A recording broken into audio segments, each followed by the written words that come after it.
The classic ACs are overrated. This is a comment I've seen a lot, and as much as it triggers me deep down, after all these years, were they really as amazing as we remember? Or are we genuinely blinded by nostalgia? So I decided to find out by revisiting the classics both you and I loved most. And yeah, it was pretty interesting to say the least. So this is where it all started for a lot of us. Assassin's Creed 2 wasn't just a sequel, it was a total game changer. It took the simple formula of the first game and it built a masterpiece right on top of it. And I remember being completely blown away by the vibrant world, the charismatic new hero, and how much better it was compared to the first. But playing it again today in a time of loads of open world games and super refined controls does give you a whole new perspective. The parkour, which felt so freeing back in 2009, now feels a little bit stiff. Ezio has a certain weight to him, but he always seems to magnetically be attracted to every single damn ledge, whether you want him to grab it or not. And the controls can feel very clunky, and there are times where the camera feels like it's actively trying to fight you, which was the same for a lot of games around this time period, and this can easily be forgotten. However, the combat really damn surprised me. Yes, it's the absolute definition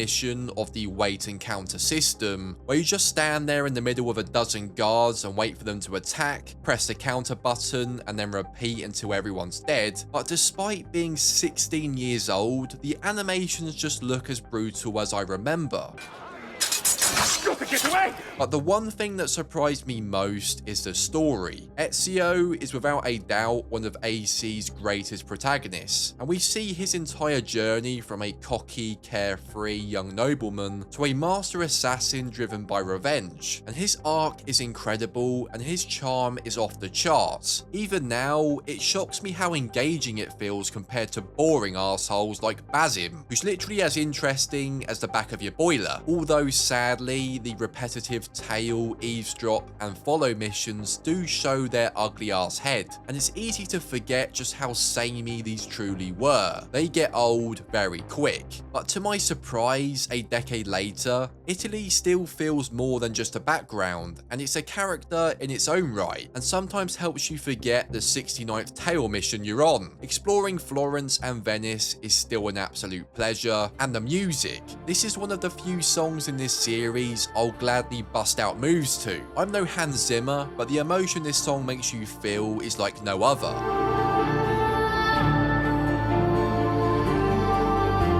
Is Assassin's Creed 2 overrated? Its story, characters, and world are every bit as brilliant as we remember, and the combat is still a beauty to witness. And yeah, the movement and mission design does feel slightly dated now, but it remains a foundational game that tells one of the best stories in the franchise, and there is absolutely no way AC2 could ever be regarded as overrated. So if Assassin's Creed 2 built an incredible base, Brotherhood must take things to the next level surely. While releasing just a year after AC2, the speed at which Ubisoft delivered it is kind of amazing, and I didn't really play this a massive amount back in the day, which does make things even more interesting. The biggest change is the setting. Instead of jumping between cities, Brotherhood puts all its focus on Rome. This makes for a much denser, more interconnected, and more alive world.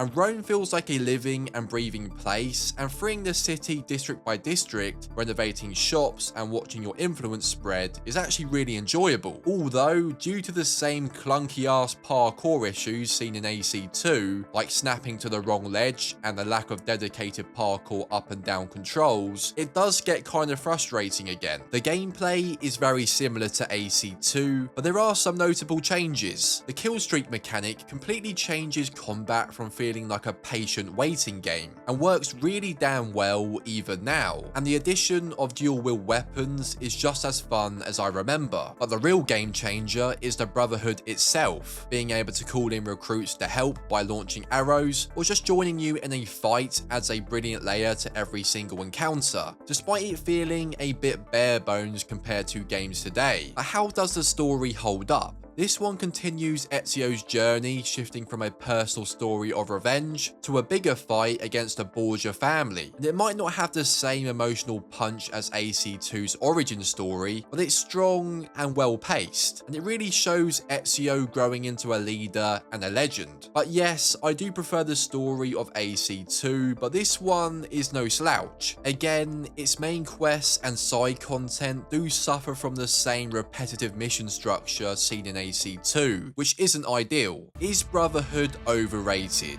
A lot of fans call this the peak of the entire series, and although it's not my favourite, I can see why. Playing it again definitely made me appreciate it even more. It's the classic AC formula done incredibly well, and the gameplay and missions still have some flaws, but they did get some notable improvements, and the story is a fantastic second act to one of AC's best characters, and for that reason, it's definitely not overrated. But sadly, every great story must end, and for Ezio, that end was Revelations, and this game had a heavy weight on its shoulders, as it had to deliver a satisfying conclusion not just for Ezio, but for the original hero Altair too. And I remember Revelations feeling a little tired and a bit more of the same. And I've always struggled to understand why some love this game so much, and replaying it again did make me realise a few things. And by the way, if you do want to play these legendary games for yourself, or perhaps even the recent AC games, do not pay stupid prices like a knobhead. I use Instant Gaming to grab my game keys, and it's way cheaper than Steam and the PlayStation and Xbox store. You literally get your games instantly, no messing about, and it works straight away. I've been using them for years, and it's fast, easy, and it saves you getting royally done over. Whether you're grabbing Shadows, Syndicate, or any other AC, just click the link down below in the description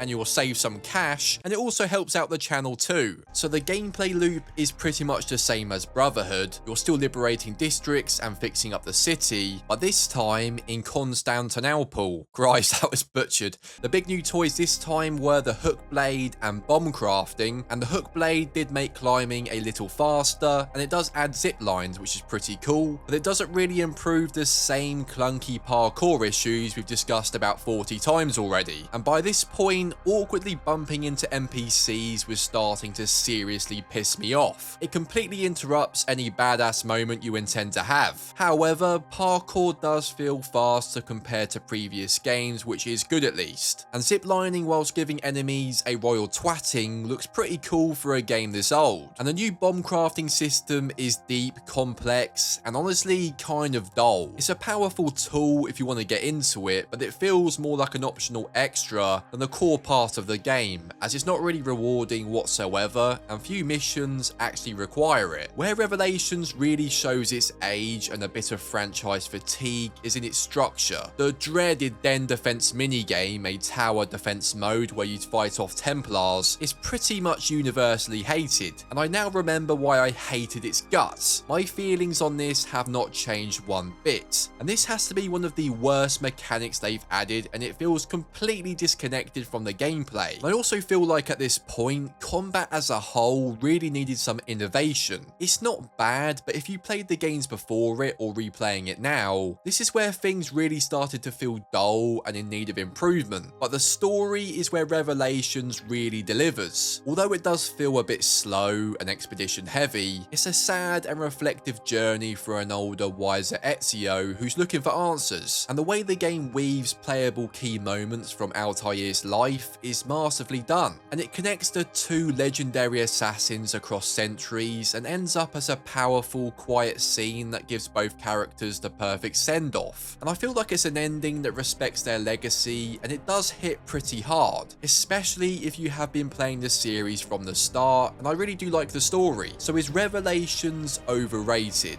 In recent years, I've seen more and more comments saying how amazing this game is, and to me, it's easily the weakest of the Ezio trilogy. The mechanics were starting to feel stale, but its storytelling and emotional payoff is still undeniable. It's a game that's less about new ideas and more about giving a heartfelt farewell to a legend.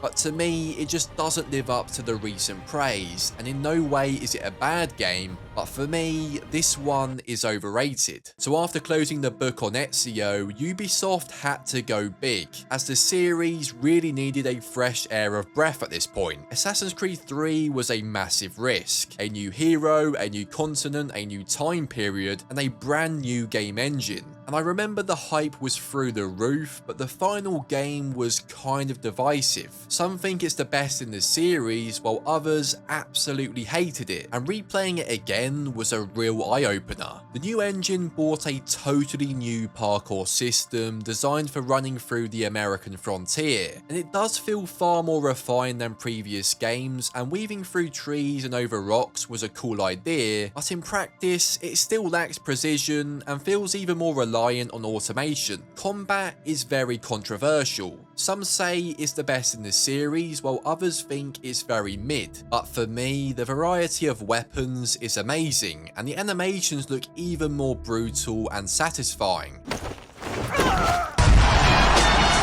Playing it again feels like a big step up compared to games we've already spoken about, and I honestly think the combat is kind of slept on. But what does hold it back is the continuation of guards taking turns to attack you. However, the mission design is where things really start to take a turn. AC3 is famous for being super linear, with very strict objectives and instant fail moments that punish you for trying to be creative, and you have to do things exactly how the game tells you to, which can lead to some glory holes in your walls. This is something that feels incredibly dated, especially with how open missions feel in AC today. But on the flip side, this game did introduce one of the best mechanics AC has ever gotten, the naval combat. And although it does feel bare bones to play now, this would become a massive highlight for the franchise. But then there's our new protagonist, and oh boy, here's where some people are going to want to kick my kneecaps off. Connor is nowhere near as interesting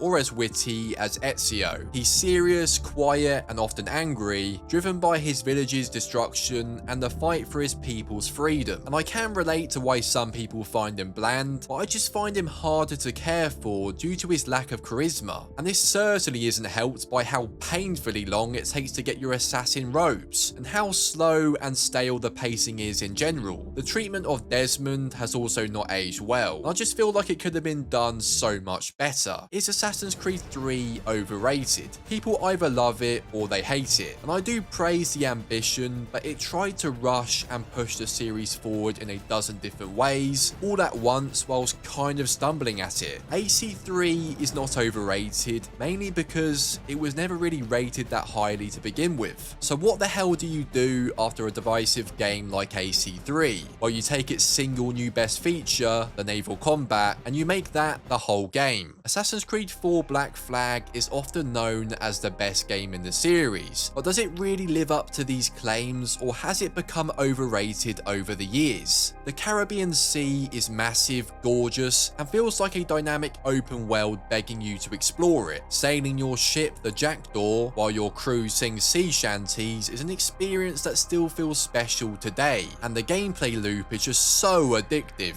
You sail, you spot a ship, you get into a naval battle, you board, and then you steal all of their stuff, so you can upgrade your own ship, or you can just batter bellends. It is one of the most satisfying loops Ubisoft have ever created, and it makes Skull and Bones look absolute concentrated dog water. Although, I will admit, with how big the map is, this does make the countless islands feel kind of copy and paste at times. The on-foot assassin stuff is still all here, and it is a more refined version of what AC3 gave us. Parkour feels a little smoother with more buildings to climb, and combat is still very fun.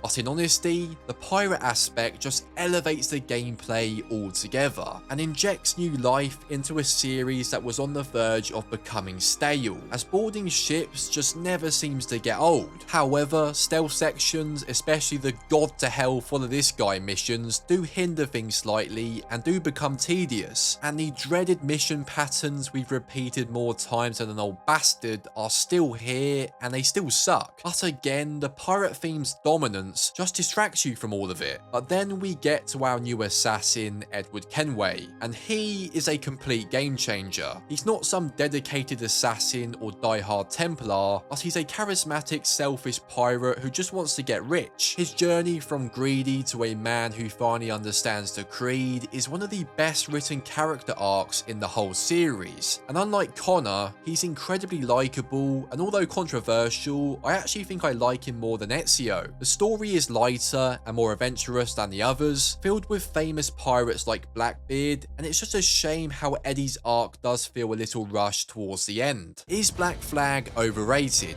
With how much praise it gets so many years later, it's easy for someone to assume this. However, even playing it now, I still think it lives up to the constant praise, and it's one of the very few AC titles I still play today, and the overwhelming hype for a remake pretty much says everything you need to know. This game is not overrated. And now we've reached the most controversial and supposedly overhyped game of the series, the first true next-gen Assassin's Creed, the game that promised to revolutionize the series with rebuilt parkour, revamped combat, and a world more detailed than anything we'd ever seen. And I'm sure you remember the disastrous launch, which was a storm of bugs and glitches that sank its reputation, but its controversial rise as one of the best AC games in the series puts it in serious danger of it being overrated. First, there is no doubt that Paris is breathtaking, and even by today's standards, the scale, detail, and sheer beauty of revolutionary Paris is kind of mind-blowing. The density of the crowds, the detailed interiors of places like the Notre Dame is insane, and out of all the AC locations, this one feels the most alive because of it.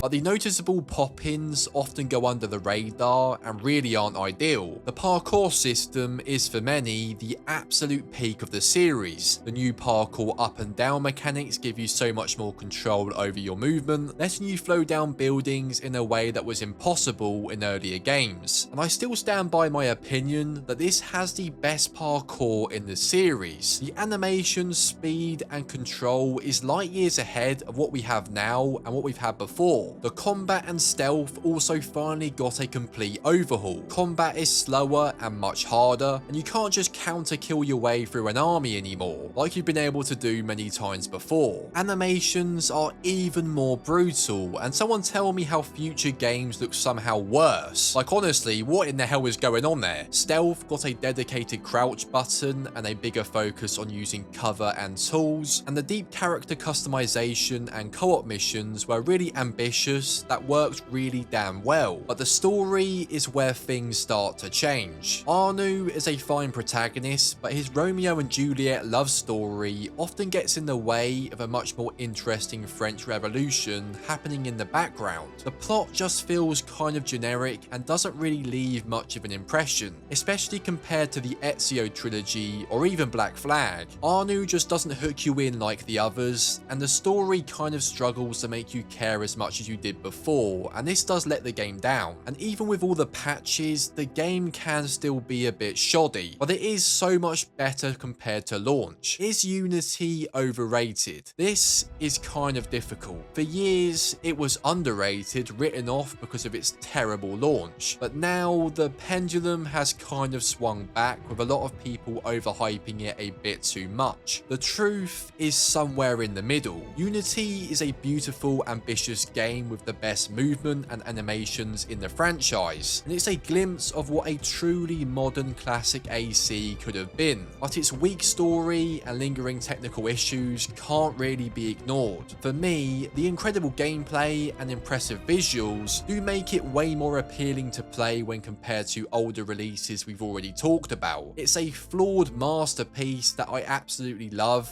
and don't find overrated. But here is the ultimate question. We've now explored whether the iconic classics a lot of us love to death are individually as good as we remembered, but are they truly better than the games we have now? Or is nostalgia just blinding us? This is something that needs to be fully explored in a video of its own, but let me know your honest thoughts in the comment section. I would love to know what you think. And of course, if you enjoyed this deep dive and want to see more like this, make sure to like the video and subscribe subscribe, and to see my controversial take on what games are the absolute worst in the series, click the video on the screen. You definitely don't want to miss this. Thank you guys for watching as always, and I'll see you next time.